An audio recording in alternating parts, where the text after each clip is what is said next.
ముందుగా మన తొలి వెలుగు ప్రేక్షకులందరికీ నమస్తే. అసెంబ్లీలో ఫోన్ల పత్తలాట ఆడుతున్న మంత్రి అంట.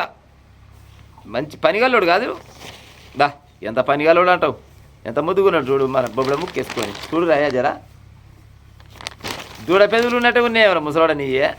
ఈ గిట్ట ఆడుతారు అంటే అనొచ్చు అనొద్దు నాకైతే తెలియదు, కానీ మరి ఆట ఆడుతుంది కాబట్టి అంటున్నా. ఇప్పుడు మామూలుగా ఊర్లలో అక్కడక్కడ చిన్న చిన్న వాళ్ళు ఆడితేనే పోలీస్ స్టేషన్ లేచి తల్లి ఏడు కాడికి పక్కనే పక్కన నిలగొడతారు, అవునా కాదా? మరి ఒక మంత్రి స్థానంలో ఉండి అసెంబ్లీకి పోయి పనిపాటు తప్పి పత్తలాట ఆడుతున్నట్టు ఏమనాలి చెప్పురు. ఇక అందుకోసమే కాదు జరంత నోరు జారిన ఏమనుకోకురు వాయా. రైతుల సమస్యలపై చర్చలు జరుగుతుండగా మహారాష్ట్ర వ్యవసాయ శాఖ మంత్రి కోకాటే నిర్వాహకం వీడియో తీసి ఎక్స్లో పెట్టిన ఎన్సీపీ ఎమ్మెల్యే ఆయనను మంత్రి పదవి నుంచి ఎమ్మడే తీసేయాలని డిమాండ్ చేసిరట. ఇంక డిమాండ్ ఎందుకు, తెలంగాణలో లేదు, ఈ టైంకాలు ఎప్పుడో తీసేయాలి పాడై. ఏం పని ఇంటికి సిగ్గుండాలి ఏమన్నా. మహారాష్ట్రలో రైతులు సగటున రోజుకు 8 మంది నుంచి 7-8 మంది చచ్చిపోతురంట, రైతులు బాధలు భరించలేక.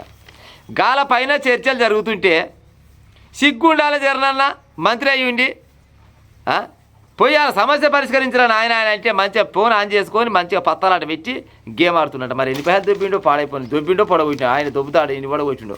పొడగొట్టిన నష్టం వచ్చింది ఏముంది, నాకు వచ్చాడు పైలు కావచ్చు, మందిని వచ్చిన పైలైనా ఈయన పైల. ఓవైపు అసెంబ్లీ సమావేశాలు జరుగుతుంటే ఆ రాష్ట్ర మంత్రి మాత్రం తీరిగ్గా కూర్చొని ఫోన్లో ఆన్లైన్ గేమ్ ఆడుతూ కనిపించారు. బీజేపీ నేతృత్వంలో ఎన్డీఏ ప్రభుత్వం అధికారంలో ఉన్న మహారాష్ట్రలో ఈ ఘటన జరిగింది. అజిత్ పవార్ అంట ఎన్సీపీకి చెందిన వ్యవసాయ శాఖ మంత్రి మాణిక్రావు కోకాటే, ఈయన పేరు మాణిక్రావు కోకాటే. రైతు సమస్యలపై అసెంబ్లీలో చర్చ జరుగుతున్న సమయంలో తన ఫోన్లో పని పాట లేకుండా పత్తాలాడుతూ కనిపించిందట. వీడియోని తీసి ఎన్సీపీ శరద్ పవార్ పార్టీకి చెందిన ఆయన రోహిత్ పవార్ అంటే ఆయన తన ఎక్స్లో పెట్టిండట. ఆట ఆడుతుంటే వెనకంగా కూర్చొని మంచిగా ఏమేం చేస్తుండే మోతవారి అని చూస్తారా కల్లా మంచిగా గేమ్ బజాస్తున్నట్టు అలా కూర్చొని. సిగ్గున్నది మంత్రి నీకు. రాష్ట్ర ప్రజలు నిన్ను ఏం పనికి ఎమ్మెల్యే గెలిపించారు. మరి నీ అసలు రోగు తప్పినోడికి మరి మంత్రి పదవి పెట్టించారు నాకు తెలియదు, అక్కడ ఉన్నోళ్ళు కానీ మంత్రి అయినవు. మరి రైతుల సమస్యలు ఏమైనా ఉన్నాయా, వాళ్ళు ఎట్టబత్తురు ఏం కథ, లేకపోతే ఇంకేమైనా కొత్త చట్టాలు ఏమైనా తేవాలనా, లేకపోతే ఉన్న చట్టాలు అమల్లో ఉన్నాయా లేవా, ఏమైనా సమస్యలు ఉన్నాయా, గిసోటి వాటిపైన చర్చించాలి. అసెంబ్లీకి పోయి ఎవరైనా చేసే పని గదే. కానీ ఏమి పని పాట లేకుండా ఆలపోల తప్పినోడు అదేదో చేసినట్టు పోయి మంచిగా ఫోన్ తీసి అందులో పత్తాలాట ఆడుతున్నావంటే నీవు ఎంత రోగు తప్పినోడివి చెప్పిగా. కొకాటే అంటే ఈయన పేరు కొకాటే. అవురా కొకాటే, నీకు ఆట ఆడాలనిపిస్తే నీ మంత్రి పదవికి ఎమ్మెల్యే పదవికి రాజీనామా చేసి కమచెట్ట పోయి కూర్చొని మంచిగా ఒకటి బొంబాయిలో మస్తు దొరుకుతుంది, అక్కడ ఏది మహారాష్ట్రలో ఆ దేశదారు దొరుకుతుంది, దాన్ని తీసుకొని పక్క పోయి పెట్టుకొని బీడికాట ముద్ర పెట్టుకొని చక్కదానంగా పత్తాలాట కూడా పొందాక ఆడుకుంటే ఏం కాదు. నువ్వు మాజీ మంత్రి అని తెలిస్తే జర చూసి ఉన్నట్టు కొంతమంది ఇచ్చి పెడతారు, కానీ గా పని చేసుకుంటే చెల్తుంది.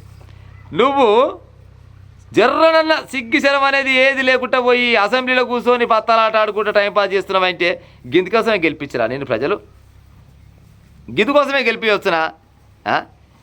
నీ ఆ పేపర్కి ఇచ్చారు కానీ అసలు వీడియో లైవ్ పెట్టవలసిండే ఈయన ఏం చేస్తుండే ఏం కాదా ఏం లెక్క అనేది. ఊర్లల్లో చిన్నగా చోటమోట లీడర్లు ఆడితేనే ఓ తల్లి ఫలాని ఊర్లో లీడర్ అయినట్టు అని వస్తుంటుంది. గింత పెద్ద లీడర్ నువ్వు జర్నల సొయ్యి లేకుండా వస్తున్నా. ఇంకోటి ఈయన ఈ వెనక కూర్చుని ఆయన వీడియో తీస్తేనే దొరికింది, లేకపోతే ఆయన ఫోటో కొడుతుని వచ్చింది కాదు. ఆల్రెడీ అసెంబ్లీ మొత్తంలో సీసీ కెమెరాలు ఉండేటిదేనా.